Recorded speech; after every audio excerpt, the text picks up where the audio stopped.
విఘ్నేశ్వరాయ నమః. శ్రీ పోతులూరి వీరబ్రహ్మేంద్ర స్వామి వారి కాలజ్ఞానము 19వ అధ్యాయము. 4 వర్ణాల వారు మద్యపానం చేత భ్రష్టులైపోతారు. వేదాలు అంత్యజాతుల పాలవుతాయి. విప్రులు స్వధర్మాలు మాని ఇతర వృత్తులు చేపడతారు. బానిసత్వం చేస్తారు. బ్రాహ్మణులను పిలిచేవారే ఉండరు. బ్రాహ్మణులు ఇతర విద్యల కోసము పంట భూములు అమ్ముతారు. నేను తిరిగి అవతరించేసరికి బ్రాహ్మణులకు తినటానికి తిండి గుడ్డ కరువవుతాయి. మీనరాశికి సూర్యుడు వచ్చే సమయంలో నేను వీరభోగ వసంతరాయులుగా ఉద్భవిస్తాను. 4 మూరల ఖడ్గము పట్టి శ్రీశైల పర్వతం మీదకు వచ్చి అక్కడ ధనమంతా పుణ్యాత్ములైన వారికి పంచి ఇస్తాను. నేను తిరిగి భూమి మీదకి ఎలా వస్తానో వివరిస్తాను వినండి. కేదారవనంలో నిరాహారినై తపస్సు చేస్తాను. 3 వరాలు పొంది అచ్చటి నుంచి విక్రమనామ సంవత్సరం చైత్రశుద్ధ దశమి బుధవారం ఇంద్రకీలాద్రి పర్వతం మీద తపస్సు చేసి అక్కడ మహామునుల మహర్షుల దర్శనం చేసుకుంటాను. అక్కడి నుంచి బయలుదేరి శ్రీశైలం మల్లికార్జున స్వామిని సేవిస్తాను. తరువాత దత్తాత్రేయుల వారిని దర్శించుకుంటాను. మహానందిలో 2 నెలలు ఉండి అక్కడి నుంచి శ్రావణ శుద్ధ పౌర్ణమి నాటికి వీరనారాయణపురం చేరుకుంటాను. అక్కడ కొంతకాలం నివసిస్తాను. నేను తిరిగి వచ్చేసరికి జనులు ధనమదాంధులుగా మారి అజ్ఞానంతో కొట్టుకొని చస్తారు.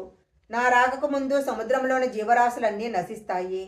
పర్వతాల మీద జనులు బంగారు గనులు కనిపెట్టి బంగారం కోసం కొండ పగలగొడతారు.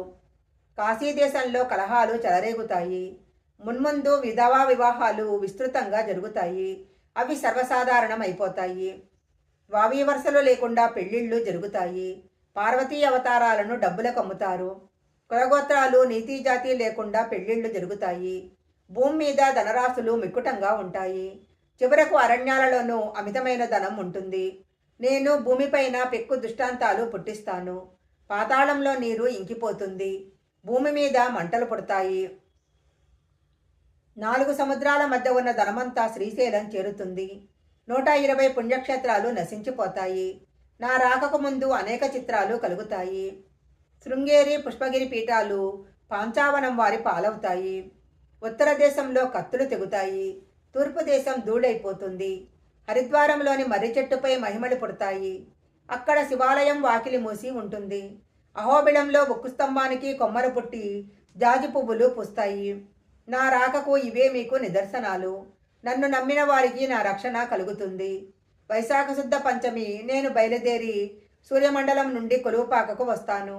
అక్కడి నుంచి అహోబిలము తర్వాత సూర్యనంది చేరుకుంటాను. శ్రీకృష్ణ నిర్యాణం ఆదిగా 4999 నాటికి కలియుగం కొంత నాశనం అవుతుంది. కలికి అవతారం కలియుగాంతాన వస్తుంది. పూర్వులు గ్రంథాలలో కలియుగము కలికి అవతారాన్ని వివరించారు. వ్యాసభగవానుడు శాంతిపర్వం చివరన ఈ అవతారాన్ని గురించి చెప్పాడు. శ్రీశైలాన పొగమంటలు పుడతాయి. బసవడు నాట్యమాడ గణగణ మువ్వల మోత వినబడుతుంది. భ్రమరాంబ దేవాలయంలో ఒక ముసలి 7 రోజుల పాటు కనిపించి తరువాత అదృశ్యమవుతుంది. భ్రమరాంబ మెడలోని మంగళసూత్రం తెగిపడుతుంది. ఆమె కంట నీరు, స్తనాల నుంచి పాలు కారతాయి. కందనూరి గోపాలుని గుడి ముందు చింత చెట్టు పుడుతుంది. మహానందిలో ఈశ్వరుని విగ్రహం కదులుతుంది. దేవాలయంలో 2 పాములు తిరుగుతాయి. వాటిలో పెద్ద పాము శిఖరాన 3 రోజులుండి తర్వాత అదృశ్యమవుతుంది. సూర్యనందీశ్వరుని ముందట పనసమాను పుడుతుంది. ఆ చెట్టు క్షణాన పూలు పూచి కాయలు కాచి పండ్లు పండి వెనువెంటనే మాయమవుతుంది. సిరివెళ్ల నరసింహని గుడి ముందు గంగరావి చెట్టు మొదలుస్తుంది. బౌధాన్య నామ సంవత్సరం వైశాఖ శుద్ధ తదియ శుక్రవారం నాడు బసవన్న రంకె వేస్తాడు. తిరువల్లపురం వీరరాఘవ స్వామికి చెమటలు పడతాయి. భద్రకాళి కంపిస్తుంది. కంచి కామాక్షమ్మ దేహాన చెమటలు పుడతాయి. శాలివాహన శకంలో 1541న ధూమకేతువు పుడుతుంది. శాలివాహన శకము 1555 నాటికి వివిధ దేశాల్లో జననష్టం జరుగుతుంది. పెమ్మసాని తిమ్మనాయుడు వంశం నిర్వంశమవుతుంది. ఉదయగిరి, నెల్లూరులు రూపుమాసిపోతాయి.